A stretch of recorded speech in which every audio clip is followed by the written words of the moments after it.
India முழுவதும் பாஜகவுக்கு எதிரான மனநிலை இருப்பது நல்ல தெள்ள தெளிவாக தெரிஞ்சுது. ஆனால் அதன் பிறகு மகாராஷ்டிரா எப்படி ஜெயிச்சாங்க?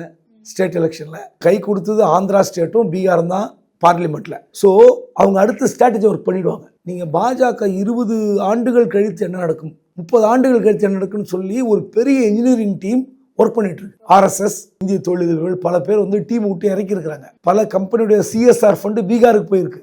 அப்போ இந்த மாதிரியான ஒர்க்கெல்லாம் காங்கிரஸுக்கு தெரியுமா? தெரியும். But Congress waste, simply waste. அவங்களோட கட்சி பலமாகவே இல்லை, ஆனால் பலமாக இருப்பது போல ஒரு தோற்றத்தை கொடுத்தது, அவ்வளோதான். நீங்கள் அந்த ஸ்டேட்டில் உங்களுக்கு என்ன வலிமைன்னு தெரிந்து கொள்ளாமல் 61 இடங்கள் எதுக்கு வாங்குறீங்க? எதுக்கு வாங்கணும் 61 இடங்கள்?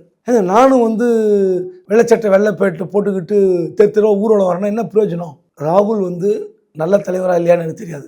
ஆனால் நான் ஓரளவுக்கு அவரை மதிக்கிறேன். ஆனால் இந்தியாவில் ஒரு பார்ட் டைம் அரசியல்வாதியாக ராகுல் இருக்கிற வரை காங்கிரஸ் இப்படி தான் இருக்கும். அவன் 20 வருஷம் கழிச்சு எப்படி இந்த ஸ்டேட் இருக்கும், இந்த ஸ்டேட்ல என்ன மாதிரி அரசியல் பண்ணலான்னு ஒரு டீம் வச்சு இறக்கி வேலை பார்க்குற அந்த கட்சி எங்க? நீங்க பகுதி நேர அரசியல் செய்கிற உங்க கட்சி எங்க?